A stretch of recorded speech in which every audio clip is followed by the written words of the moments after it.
اللہم اغفر لحینا، اللہ ہمارے زندوں کی مغفرت فرما، ان کو معاف کر، ومیتنا، اور ہمارے مردوں کو بھی۔ حینا میں عموم ہے تو میتنا میں نہیں ہے۔ آپ بتائیں، آپ نے جو کہا کہ میتنا یہ ماضی کا صیغہ ہے، میں کہتا ہوں یہ فعل ہی نہیں ہے تو ماضی کہاں سے آئے گا؟ یہ تو دو اسموں سے مرکب ہے۔ میت اسم ہے، نا ضمیر جمع متکلم کی ہے، میتنا دو اسموں کا مرکب ہے۔ گزرے ہوئے مردے کہاں سے آپ لے آئے؟ یہ تو عموم ہے۔ اللہ ہمارے مردوں کو بھی معاف فرما۔ یہ جو سامنے ہے جس کی نیت کی ہے، کیا یہ عموم میں نہیں ہے؟ یہ مردوں میں نہیں ہے؟ آپ اس کو مردہ بھی نہیں مانتے، زندہ بھی نہیں مانتے، آپ اس کو مانتے کیا ہیں؟ یہ تو جناب نبی کریم صلی اللہ علیہ وسلم نے یہ دعا سکھائی ہے، یہ پڑھائی ہے۔ آپ صلی اللہ علیہ وسلم نے جنازوں میں یہ دعا پڑھی ہے۔ دعائیں اور بھی بہت ساری ہیں جو آپ پڑھ رہے ہیں، وہ بھی دعا ہے۔ اس کا یہ مطلب تھوڑی ہے کہ اس دعا کا انکار کر دو، اللہم اغفر لحینا و میتنا کا۔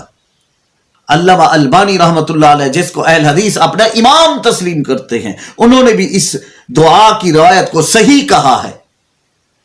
بہرحال میں ثابت کرتا ہوں کہ یہی دعا اللہ کے رسول صلی اللہ علیہ وسلم نے پڑھی ہے جنازوں میں۔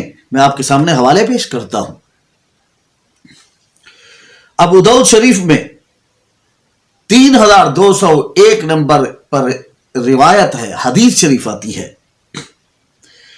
عن ابی ہریرہ قال صلی اللہ علیہ وسلم علی جنازہ، رسول اللہ صلی اللہ علیہ وسلم جب بھی جنازہ پڑھاتے فقال اللہم اغفر لحینا و میتنا۔ ابو داؤد شریف میں یہ روایت ہے۔ حضرت ابو ہریرہ رضی اللہ تعالی عنہ راوی ہیں، فرماتے ہیں نبی کریم صلی اللہ علیہ وسلم جب بھی کسی جنازے پر جاتے تو یہی دعا پڑھتے، اللہم اغفر لحینا و میتنا۔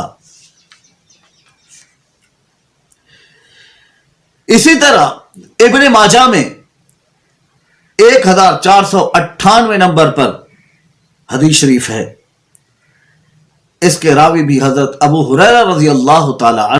حضرت ابو ہریرہ رضی اللہ تعالی عنہ فرماتے ہیں، قال كان رسول اللہ صلی اللہ علیہ وسلم اذا صلى على جنازہ یقول اللہم اغفر لحینا و میتنا۔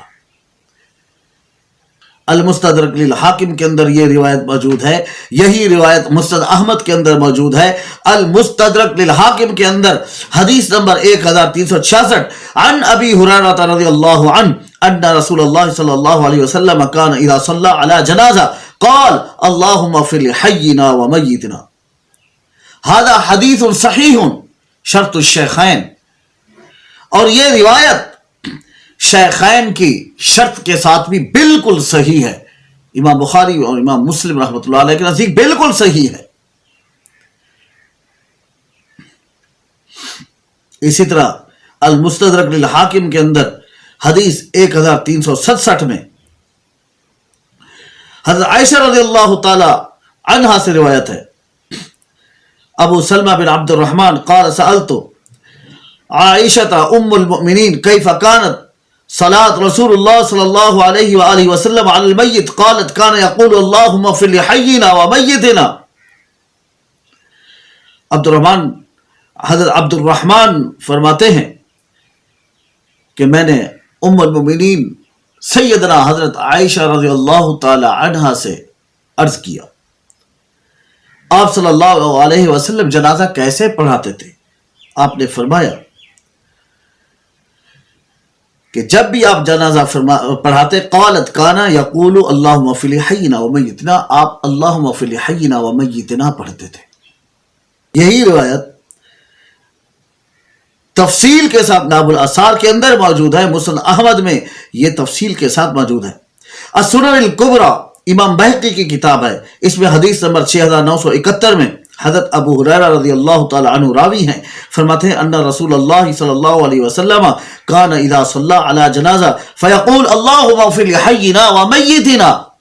اور امام بہقی کی یہی کتاب سنن الکبریٰ میں حدیث نمبر 6973 میں روایت ہے، حضرت ابو سلمہ بن عبد الرحمن کہتے ہیں سألت عائشہ ام المؤمنین رضی اللہ تعالی عنہ، کہ میں نے حضرت عائشہ رضی اللہ تعالی عنہ سے پوچھا کیف کانت صلاۃ رسول اللہ صلی اللہ علیہ وسلم علی المیت، قالت کان یقول اللہم فی حینا و میتنا۔ السنن الکبریٰ امام بہقی کی اسی کتاب میں حدیث نمبر 6974 میں ہے، حضرت عبداللہ بن ابی قتادہ اپنے والد سے نقل کرتے ہیں انہ شاہد النبی صلی اللہ علیہ وسلم صلی علی میت، میں رسول اللہ صلی اللہ علیہ وسلم کے ساتھ ایک جنازے میں شریک تھا، رسول اللہ صلی اللہ علیہ وسلم نے جنازہ پڑھایا، قال فسمعت یقول، حضرت عبداللہ بن ابی قتادہ کے والد کہتے ہیں میں نے سنا کہ آپ صلی اللہ علیہ وسلم پڑھا رہے تھے اللہم اغفر لحینا و میتنا، یہ دعا پڑھی۔ جامع ترمذی کی حدیث ہے 1024۔ ابو ابراہیم روایت کرتے ہیں، حضرت ابو ابراہیم اپنے والد سے نقل کرتے ہیں کہ کان رسول اللہ صلی اللہ علیہ وسلم اذا صلی علی الجنازہ، رسول اللہ صلی اللہ علیہ وسلم جب بھی نماز جنازہ پڑھا کرتے تو آپ فرماتے اللہم اغفر لحینا و میتنا۔ سنن نسائی کی حدیث 1988۔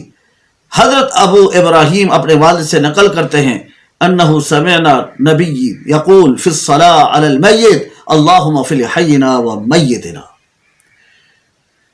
رسول اللہ صلی اللہ علیہ وسلم جب بھی نماز جنازہ پڑھاتے اللہم اغفر لحینا و میتنا یہ پڑھتے۔